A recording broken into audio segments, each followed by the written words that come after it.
Невработеност, дискриминација, лош здравствен систем се само дел од проблемите со кои се соочува ромската заедница во Македонија.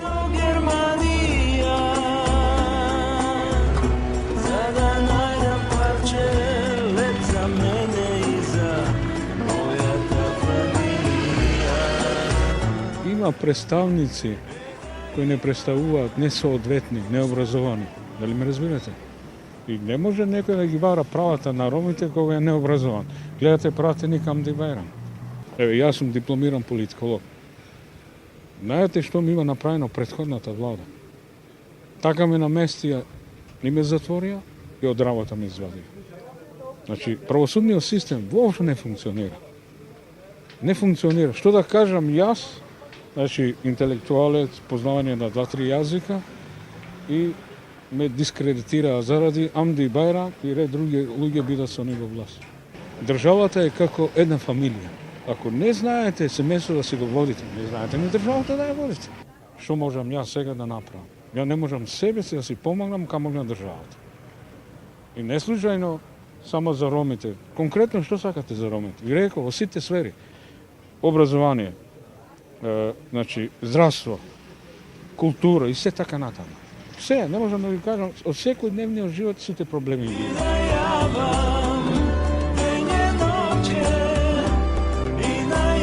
Најкризниот момент, ушутка моментално, од секогаш, ова главна улица што не е во ред. Значи не може да се оди, а камоли коли да поминат. 2000 социјален случај. И што ќе направи со 2000? А вели плата просек 30.000. А кој е тој просек? За кого е просекот? Затоа што зима. Тој зима 600 евра, а овој зима 100 евра. И просек. Не може така просек. А тој работи како работник, заработува 3 пати повеќе од тој што седи в канцеларија и сега исто е. Ако е веќе таа држава која ја рачуна дека општина е социјална, со неколку посто, со социјален случај, зошто тој социјален случај не го определува како што треба за ромите? Го изоставува. Замачкува очи некако.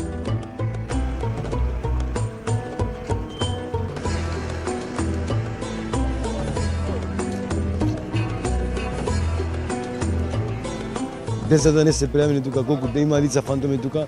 Децата болни сега да го носиме болница, не можеме. Затоа што нема книжка, затоа што нема извод. И треба на приватна, ако има пари ќе плаќаш, ако нема пари што ќе правиме тука? Гледај како што гужва тука има. Никој ништо не прави, никој евиденца нема. Брајно. Нема врска роми, албанци и македонци, сите сме исти. Власта треба да се грижи за нас, за сите. Има многу школовани роми.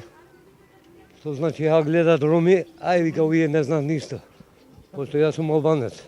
Живеам тука 34 години. Значи имат култура како и другите што имат. Меѓутоа не водат грижа. Македонија е мултиетничка држава. Така е. Зошто нема еднаков третман кон сите заедници кои живеат во државата? Па тоа го прави политиката, иначе народот не го прави. Значи народот сака да опстане, да има работа, живот, соживот, тоа е. Политиката го прави својата. Секој од нас има своја звезда. Каков е животот во Шупка? Добар. А сега ете ќе не вработуваат, така обеча и новата влада. Дека ќе ги вработуваат сите. Кога се работи за изборите, тогаш се сите потребни.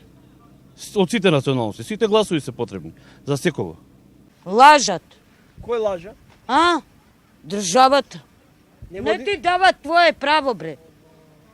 Не ти дава твое право и затоа. Не води државата грижа за ромите? Не, никој. Кога идеш, оние си уживат, си пушат цигари доле. У социјално. Уште ти се дерат. Агресивни бидуват. Све ајдуци се. И јас за ова држава не ја рачунам. Све мислам да се лопови. Кажете све.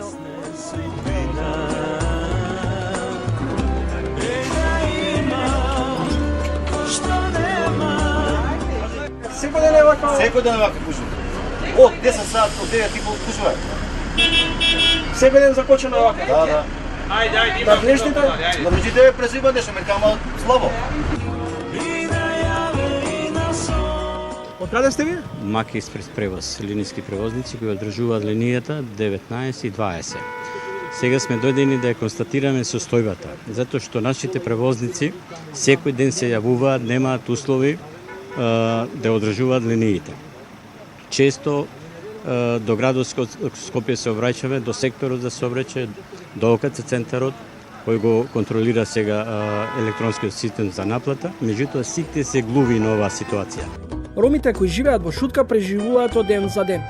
Живеат на работна екзистенција, само со социјална помош. Едва и го прехрануваат семејството, а пари за други трошоци кои се неопходни нема. Велат работа не може да најдат, па се снаоѓаат како знаат и умеат. Дел од нив мигрираат во западноевропските земји, како Германија и Белгија. Во земјава нема регистар за лица со кои ќе се евидентира кои луѓе немаат лична идентификација, со цел така наречените фантоми во државата да добијат документи и да бидат внесени во системот. До сега не е обезбедена вистинска инклузија на ромите, поради што оваа заедница останува најранливата и најмаргинализираната. Сведоци сме на дискриминација и навреди секојдневно во однос на одредени институции, во однос на одредени области кои ги засега ромската заедница. За да почнеме ние да ги надминуваме предрасудите, треба да започнеме од потесното семејство. Како ние ги воспитуваме нашите деца во однос на тие што се поразлични од нас, а во моментот зборуваме за ромската заедница. Значи, така не се воспитуваат децата.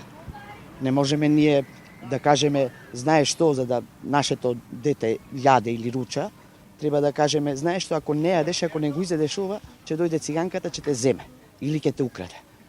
Мислам дека првично треба да започнеме од тука. Како ние нашите деца ги воспитуваме, колку треба да ги почитуваат и да имаат соживот со поразличните од нив.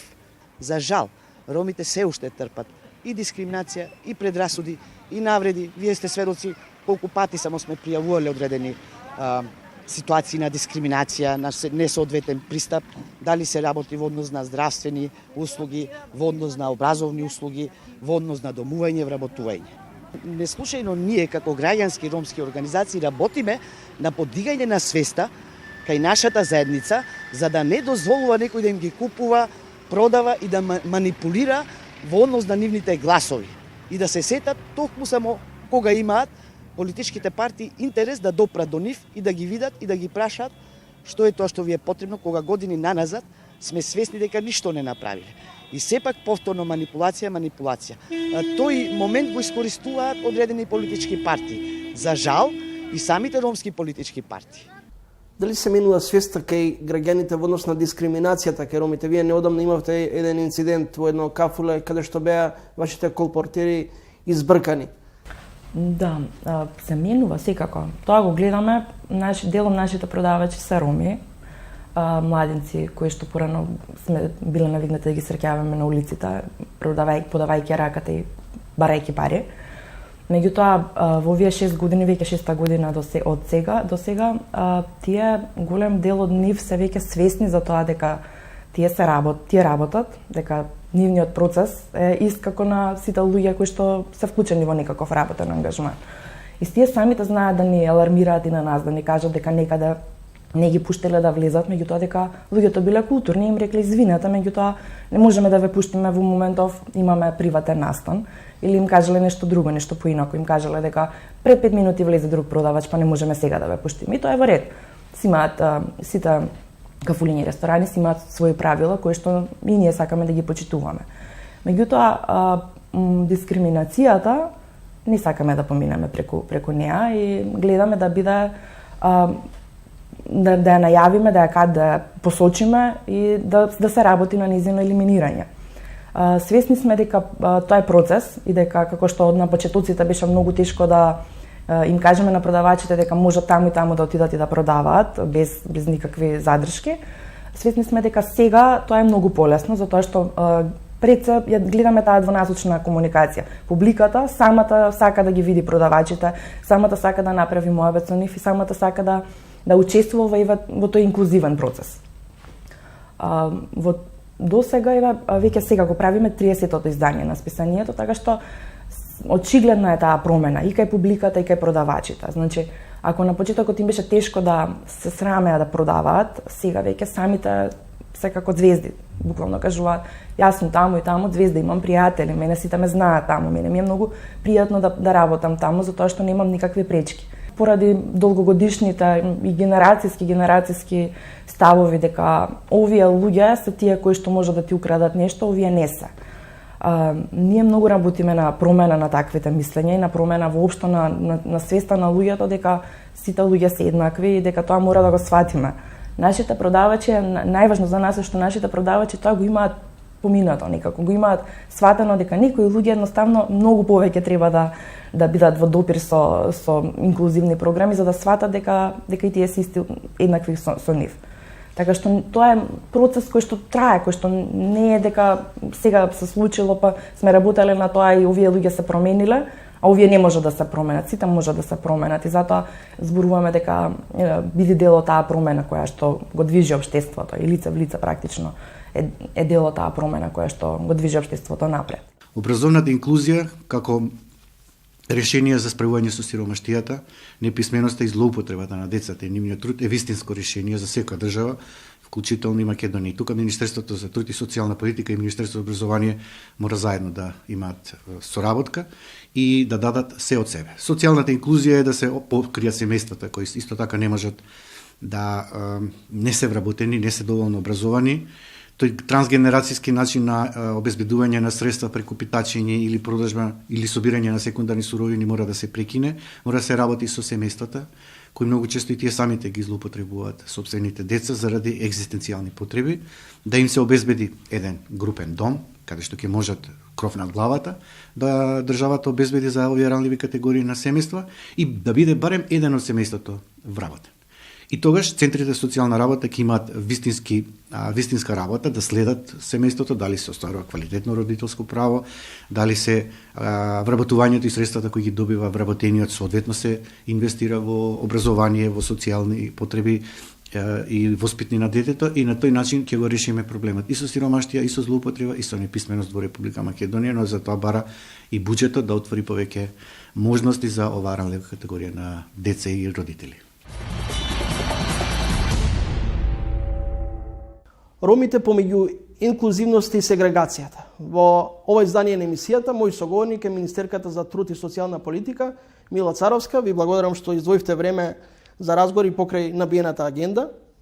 Моето прво прашање до вас е: до кога ромите ќе бидат граѓани од втор ред? Ако ме прашувате да одговорам конкретно до кога ќе бидат граѓани на втор ред, се дека не успееме, како и сите останати граѓани, да ги вклучиме подеднакво во општеството. Тоа значи да им понудиме еднакви услови за образование, иако по закон ги имаат, сепак треба да обезбедиме мерки кои што ќе ги поттурнат еднакво да ги користат мерките за образование, за вработување, за домување и така натаму, здравствена заштита, затоа што навистина нашето општество, создавајќи голема разлика помеѓу оние кои што имаат и оние кои што немаат, се создаде една група која што не може да пристапи до основните нивоа во нашето општество. Тоа е дека не може да си обезбедите да одите во училиште, затоа што немате место каде да живеете, да се избањате и да изгледате соодветно како за на училиште, затоа што наставничката во исто време ве исклучува. Центарот за социјална работа не сака да соработува со вас, затоа што тој се чувствува дека има само потреба од исплата на социјална парична помош. Нешто е сгрешено во нашето општество. Јас како социјален работник тоа го тврдам, не било така и целиот систем наш државен памти дека Македонија била социјална држава и давала можност на секој подеднакво да се вклучи. И тогаш имало маргинализирани групи, исклучени групи во многу помал процент. Но денеска, навистина со таа разлика помеѓу богатите и сиромашните, се создадоа поголеми групи на граѓани кои што се незадоволни од одговорот на системот и немаат пристап до основните права кои што им следуваат по закон и устав. Министерке, до кога ќе бидеме сведоци на политичка бајрамизација? Со секоја промена на власта се ветуваат многу работи за ромите. Пред избори само на партиите им текнува дека ромите се важни за македонското општество, а потоа ги забораваме. Јас не сметам дека е тоа така во оваа влада. 2017 година, а последните 6 месеци од 2017 не беа изборни. 2018 година не е изборна година. Јас работам интензивно од првиот ден кога сум седната во Министерство за труд и социјална политика за унапредување на правата и услугите за ромите во Република Македонија. Знаете, немаше ни еден друг претходен министер кој што системски понуди решение за лицата без документи. Какви права, каква инклузија Ке зборуваме кога немаме основен стартен документ за влез во системот. За 3000 лица веќе тече огласот во управата за матична евиденција, ќе си има посебен регистар и ќе ги остварат сите законски права како и другите граѓани. Се спрема и закон за вонпарнична постапка и владата го усвои тоа. Никој не ги смести лицата под кале и не ги заштити, иако ветуваа многу.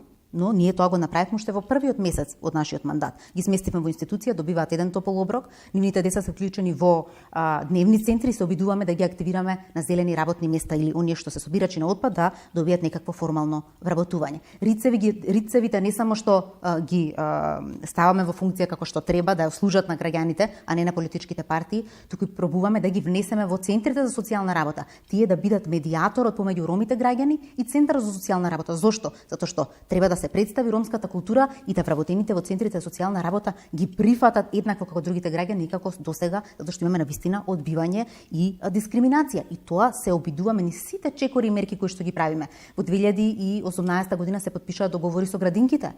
Повеќе од 500 деца роми ни се вклучени во 18 општини чинам во Република Македонија се вклучени во градинките, затоа што вие ако не ги вклучите од основното од предучилишното образование, тогаш вие ги губите понатаму во системот. Така да ние со сите наши напори се трудиме да роми во делот на социјална заштита кажувам. Но исто така гледате што се случи со Министерството за здравство и тие направија програма која што вклучува деца, приматели на деца од семејства кои што се приматели на социјална парична помош да се ослободени од болничко и консултативно специјалистичка дејност во здравствените установи. Ова ако зборувате со ромите, ова е огромна придобивка, затоа што имаше многу семејства кои што викаа, јас размислувам дали да го однесам детево на лекар, зашто немам како да платам. Ќе ми ја земат книшката, ќе ми ја земат личната карта, не може да се пријавам во агенција.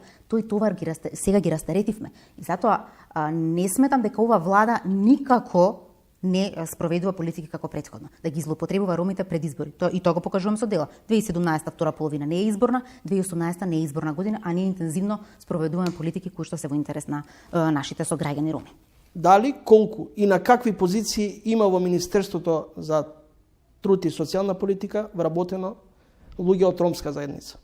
Навистина можеме да кажеме дека на убави позиции во Министерството имаме и тоа се мои блиски соработници. Едната е раководител на сектор и тоа е за техничка подршка моја, навистина ја ценам и тоа е господја која што е административец долго години и придонесува за имплементација на декадата и стратегијата. Имаме државен советник која е ромка исто така, која што работи на недискриминација, законот, еднакви можности и така натаму. Имаме уште доста роми кои што се вработени, дел раководители на оделенија, дел оние што се државни, не се тие државни советници, туку се советници во хиерархијата, тоа е едно ниво подолу. Така да навистина имаме луѓе кои што не само заради тоа што се роми, туку затоа што се капацитетивни, квалитетни и посветени на работата, се блиску до мене и заеднички ги спроведуваме сите овие активности. Министерке, денес е и Народниот ден на детето. Имате ли евиденција колку ромчиња се шетаат низ скопските улици? И питачат. Видете, од јануари до март евиденцијата е дека се ново идентификувани 21 лице, но тоа е како да ви кажам, движечка категорија. Тоа не е фиксна категорија. Затоа што тие се движат од еден град во друг, едно. Втора работа, голем дел од нив излегуваат од државата и заминуваат во странство. Дел од нив се враќаат во државата од странство, како баратели на азил кои што ги вратила третата држава од каде што заминале. И не може никогаш да идентификувате точна бројка, но не станува збор само за бројката. Станува збор за тоа што со овие деца. Сите велат, Мила, време е да ги решиш децата на улица. Да, одлично. Да им ги тргнам на луѓето, да не ги гледаат по улици, за да не ја гледаме нашата сиромаштија и да не ја гледаме мизеријата. Не, извинете. Ние интензивно и посветено работиме на намалување на сиромаштијата во државата. Премиерот веќе најави и јас го кажувам дека работиме на минимален адекватен приход, на нов закон за социјална заштита. Што значи тоа? Дека вие му нудите достоинствено ниво на социјална парична помош, тоа е минимум инкам, за да го внесете во системот квалитетно, значи да тој не мора да биде постојано на пазар на сива економија. Сега што ни се случува? Ние им даваме 2500 социјална помош и сметаме дека живеат со тие пари. Тоа е претходната влада, тоа можеше тие да се лажат себе си, да ја лажат јавноста. Ние не се лажеме себе си, затоа тие се на улиците, просат и не може да им замерите, зашто треба од негде да јадат. Така е, не им давате соодветен надокнада како држава која што се вели социјална, не ги вклучувате подеднакво на пазар на труд, не се грижите оние што собираат отпад и прават нешто добро за нашата држава да ги вклучите. Но ние се тоа го правиме во моментот. Минимален адекватен приход, новиот закон ќе се дискутира во мај, ќе се донесе до крајот на годината и од 1.1.2019 стартува на сила.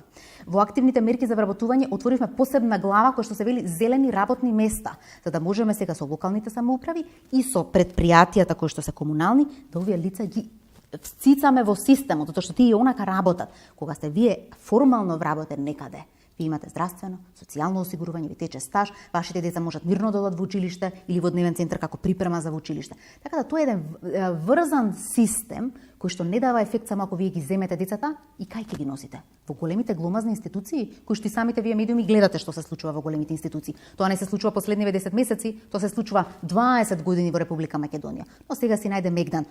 На крајот, министерке, најлесно е да ја префрламе топката за вината. Предходните оставиле пустош, еве сега гледаме да ја оправиме состојбата.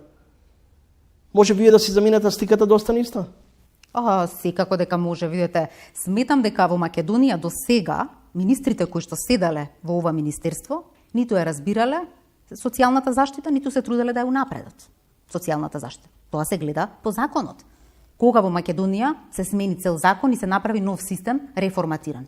Не. Постојано се лепеа некакви си мерки за палијатива, за заќуткување на граѓаните, да си предизбори, исплатување на некаква си трансфери, наместо да се види што е идејата на тој што прима социјална помош, да вие го прифатите во даден период и пак да го вратите во нормалните текови, не трансгенерацијски да имаме приматели на социјална помош, а тоа не се случуваше. Но таква реформа не се прави за 10 месеци. Затоа велам, ние си земавме година и пол за да биде спремен закон кој што на 1.1.2019 стартува на сила и ќе ги гледаме резултатите во наредните 5 години. Зошто? Затоа што секој оној кој што прима социјална парична помош, а не е вработлив во истиот момент, значи нема квалификација која што значи вработливост, 3 години инвестираме со посебен оперативен план за вработување на истото лице, преквалификации, доквалификации, меки вештини и така натаму, за да во последните 2 години инвестираме во директно вработување. И ќе остане и група што не може да биде вработлива. Така, од тие 30.000 кои што ги имаме во моментов. Но тие се 20% да кажеме. Другите сигурно сум ќе ги вратиме на пазар на труд. Но си треба мандат, секоја влада и треба еден мандат за да после тоа граѓаните ја мерат. Не за џаби изборите се предвидени на секои 4 години. Направете што имате да направите за 4 години, да ги видиме ефектите. Првите 2 создавате, поставувате систем и така натаму и 2 години имате доволно време да измерите. Се намалила сиромаштија, се зголемила невработеност. Што се случило во општеството? И тоа е во нормална држава. Во нашата држава со секоја година избори гледате што ни се случуваше. И така е распаднат овој систем за кој што никој не се грижал. Господја Царовска, ви благодарам за гостувањето во емисијата. Благодарам и вас. Почитувани гледачи, ние продолжуваме понатаму со емисијата.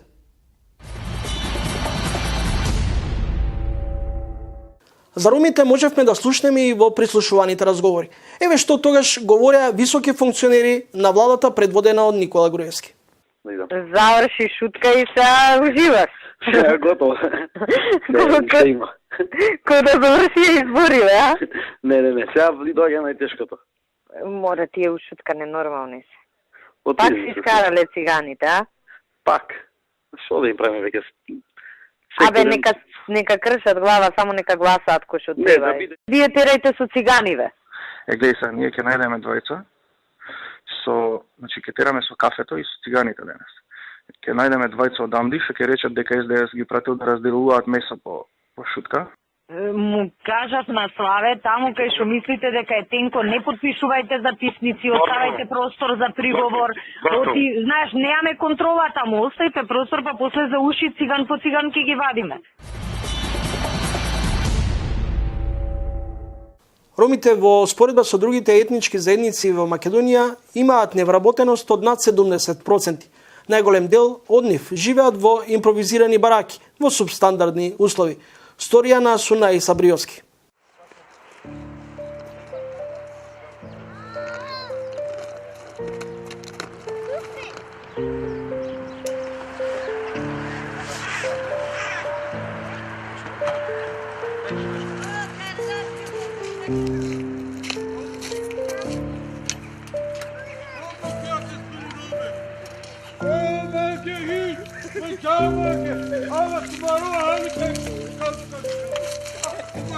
8 години живот поминат под Кале, во импровизирана куќа шатор. Ова е Ќамуран, собирач на пластика, хартија и железо, но и татко на 3 малолетни деца на возраст од 3 до 6 години. Контејнерот, полн со отпад за едни место за ѓубре, за него можност за заработка. Околу 300 денари заработувал од една вреќа полна пластични шишиња. Вели, откако знае за себе, животот му е натркала. Секој ден истата песна, сиромаштија и беда. Ниту едно утро не е поразлично од претходното. Купи ден помини. Живеам за да преживеам, брат. Значи истото. И искочам по континерите да донесам за моите деца леп. Имам 3 деца. Никаква помош немаме, брат. Тоа истото, искочам свекој ден континери си дојдам. Истото, значи. Немаме никаква помош тука. А нека гледат малку луѓето, кај има и ромите позади. Види како живеаме, види кој живот живеаме. Образование, поим за кој само слушнал, сакал, но немал пари и можности. Улиците биле негово прибежиште од како знае за себе. Како дете раскажува дека сонувал за образование, но собирањето отпад била работа која е работел не за тоа што сакал, туку за тоа што морал да преживее. Ама немавме никакво помош и вака не отидев у школа. Секој се како сака да живи, јас сакам да живеам, ама нема тоа живот, брат. Тоа е ваква судбина имаме ние, брат. Што и да ми понудат да работам, ќе прифатам, само да имам пристојна работа со која ќе можам да овозможам барем минимални услови за децата и сопругата, раскажува Ќамуран. Јас сакам да идам да работам, да не идам у континери. Јас сакам да идам како сите луѓето што работат, јас сакам да работам. Покрај собирањето на отпад, Ќамуран вели често се случува да најде храна која ја носи дома за да го прехрани семејството. Раскажува дека често децата се болни, па поради немање на пари за лекови, не ни помислувал да отиде во здравствен дом да ги лекува. Па леп наоѓаме, некоја храна која обеселе вака убава, за јадење нешто, ќе ја земаме, и шишина, хартија, тоа собираме, брат. Ако има некој лепче вака убав да го земам да го донесем за децава да јадат, добро, ако не, брат, ќе собираме хартија, шишина, само да продајме да донесеме за нашите деца да јадат. Значи, еве доаѓа да рушат, еве ќе рушат, ќе прават, кај да идеме ние, брат? Кај да идеме? 8 години сме тука. Покрај Ќамуран, на оваа добро позната локација под Кале, која е само на неколку минути оддалечена од центарот на градот, судбината ја делат неколку семејства, каде поголем дел се деца, кои исто така често завршуваат со родителите додека собираат отпад. Велат, не се срамат од тоа што го работат, затоа што го заработувале честно. Собираат отпад, ја чистат животната околина, но сепак се револтирани, поради како што велат, државата ги заборавила.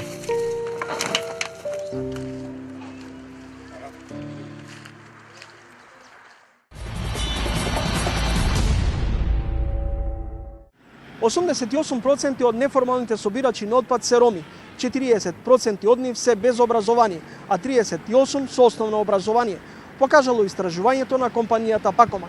На прашањето дали од продадениот отпад може да се живее, 40% изјавиле позитивно, а 55% се изјасниле негативно. Правевме анализи дали може да се заработи доволно и од собирањата, дури и како формален собирач, и анализите покажуваат дека со едно организирано собирање од контејнери или на начин каде што граѓаните претходно го собрале, не да се чепка по комуналниот отпад или да се превртуваат контејнерите, може да се собере количина на материјал, пластика и хартија и лименки, која ќе биде доволна само како материјал, значи како вредност на материјалот сега, тоа е цена на материјалот која нели зависи од берзанските движења, дека може да заработуваат една просечна плата во Македонија легално, како вработени. Значи некаде околу од 18 до 22.000 денари. Тоа секако ќе зависи, ќе биде индивидуално, бидејќи тој што ќе биде поангажиран и повеќе ќе собира, ќе биде стимулирани со повисока плата. Доминантно се роми, ја кажавте и на почеток структурата, генерално необразовани луѓе и токму затоа ние сакаме, бидејќи тие немаат реално многу опции за друга работа, туку да го работат тоа што го работат, ние сакаме веќе кога го работат тоа, да го работат на еден легален начин, да земаат пристојна плата, да имаат здравствено осигурување, пензиско осигурување, да има возможност образование на своите деца, значи да не одат со нив заедно по контейнерите и така да создаваат следни генерации на неформални собирачи. И целта ни е, како што кажав, тие луѓе да ги ставиме во системот, бидејќи ако не ги ставите во системот, а им забраните на некој начин да тоа го прават или им оневозможите физички тоа да го прават, вие индиректно или директно ги туркате кон барање на други начини за екзистенција, што може да бидат многу покриминални и криминогени од сегашните. Кога би направиле компарација со некој од западноевропските земји, дали кај македонските граѓани расте еколошката свест? Еколошката свест расте кај нашите граѓани. Ние правиме на 2 до 3 години едно истражување кај граѓаните. И интересно е дека 95% од граѓаните, проценти од граѓаните изјавуваат дека сакаат да го селектираат отпадот. Реално мислиме дека тоа малце не е реална бројка, бидејќи поголем дел од граѓаните одговараат со, како би рекол, обштествено прифатливи, даваат обштествено прифатливи одговори, иако реално не го мислат тоа. Но веруваме дека бројката е некаде околу 70% од граѓаните се навистина би селектираат или би селектирале отпад во своите домови доколку им се овозможи тоа да го прават, што значи да имаат или канти за селекција доколку живеат во индивидуални стамбени објекти или контейнери за селекција во близина на нивните згради, домови и така натаму.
Во ова издание на емисијата ќе ги слушнете размислувањата и ставовите на Махмуд Садик, еден од продавачите на списанието Лице в лице.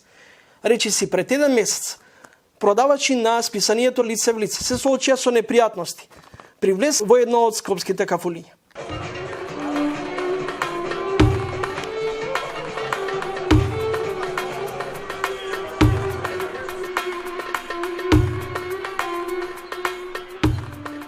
Како ти оди продажбата? Па добро, супер. Денеска беше сонце, народ, луѓе, многу пријатели. Колку време продаваш? 4 години. Колку месечно заработуваш од продавање на лице во лице? 20-25 илјади толку.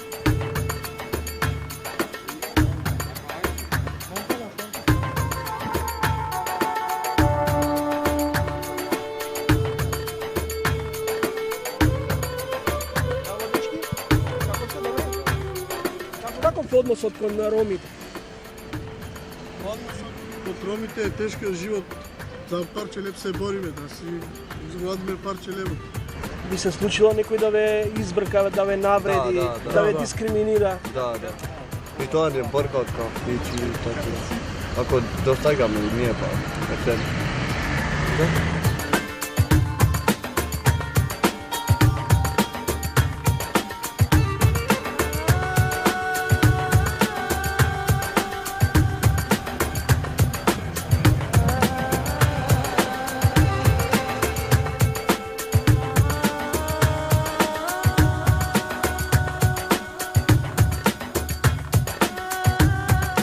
Продае ли денес некој од писанијата? Да, продадов 10, уште не 12, уште 3 ми останува. Доволно ти е за да извадиш дневница? Да, доволно ми е мене. За мене да, доволно. Ти се случило ли, например, да влезеш да понудиш некој од писанијата и кога ќе те видат да ги тргаат таштите, плашејќи се дека нешто може да им Да, се случи значи тоа. Јас сакам да им препорачувам за луѓето, значи од нас да не се плашат, дека ние не крадеме и си работиме поштено. Каков е односот на граѓаните кон ромите? Па има некои лоши, некои добри, со добро понашање, не дечко фала ти, го купив списаниево, а некој не бе бегај, не знам, неписмен сум. Ти се случило да имаш некаков проблем да те нападне некој, да ти рече ајде бе бегај ти, циган си, ваков си, лажеш, крадеш? Не, до сега не ми се случи, ама да ми кажува циган, да, се случи тоа, ама веќе јас 4 години работам и се научив на тоа веќе. Јас за мене гледам за работа, да си задам некој ден и тоа. Исполнува ли работата? Да.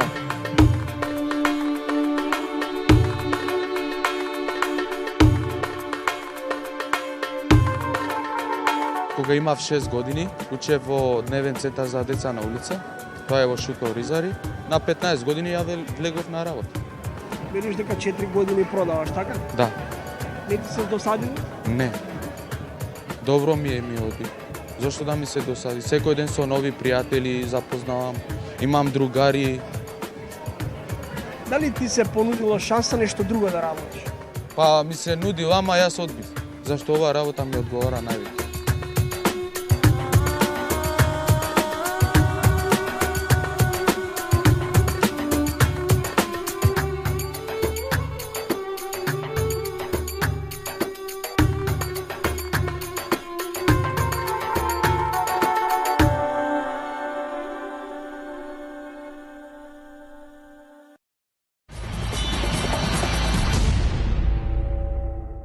Во вечерашната емисија мој соговорник е Дехран Муратов, новинар и активист. Добро вечер и ви благодарам што ја прифативте поканата за разговор.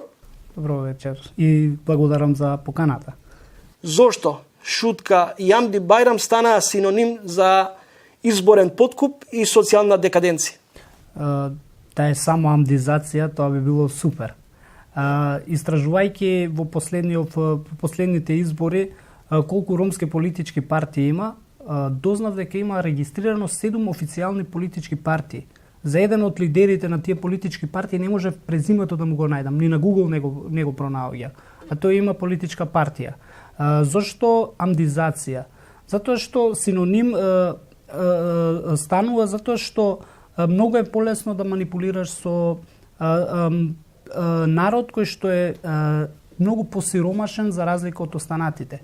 Многу полесно можеш да ги купиш. До кога ромите ќе бидат мета на политичка манипулација? И до кога партиите лесно ќе може да ги менуваат дресовите?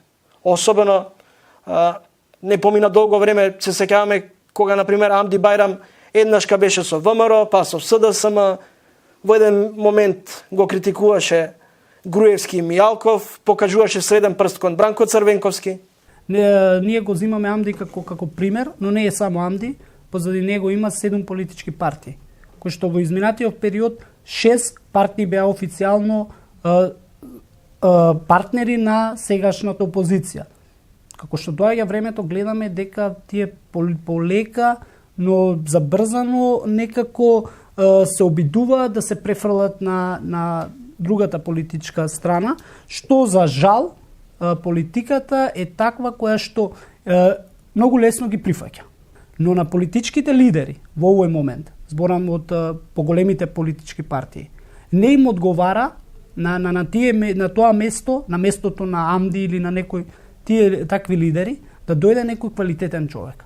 Ние генерално како образовани, поедуцирани роми кои што би требало да бидат лидерите во иднина, да им се отстапи место, а постарите лидери да бидат оние креатори кои што ќе не насочуваат, но не да не насочуваат како што они до сега правеле 30 години, туку да ни дозволат на нас помладите да си ги избориме, да се избориме за правата како рамноправни граѓани на сите во државата, не да бидеме граѓани од вторет. За некоја работа ако треба некој ром да заврши, треба 2 пати повеќе да се помачи да ја заврши отколку за некој нером. И например си добар супер ром, ти не си од лошите, ти си од добрите, оние добрите дечки, се до моментот дека не направиш некоја грешка. Направиш некоја грешка, веднаш стануваш циган. Тогаш не си од ромите, тогаш си од циганите. Тој грд збор го видовме во изминатиот период со доаѓањето на новата власт како никогаш досега искористен. Тоа што дојде слободата на говорот не значи дека мора да се користи и говор на омраза. Со промената на власта дојде и говорот на омраза, посебно ако веќе збориме за политичките случувања, Амди се тргна од ВМРО. Тоа беше моментот кога тие што го сака Амди, што го славеа во неговите настапи, кој што ги проеше против Заев, одеднаш сега кога се повлече од ВМРО, имавме таков говор на омраза на социјалните мрежи, кој што никој не ги осуди. Имавме и од оние борците за човекови права, исто така говор на омраза. Никој не ги осуди. Најголемиот дел од магистрирани, дипломирани роми работат во невладини организации или работат државни службеници кои што никогаш не отишле на работа. Токму тој проблем треба да се смени. Ви благодарам за гостувањето во емисијата. Ви благодарам и на вас. Почитувани гледачи, дојдовме и до крајот и на ова издание на Фактор магазин. До видување од мене и се гледаме повторно за 7 дена во исто време. Четврток, 19 часот и 30 минути. Пријатна вечер.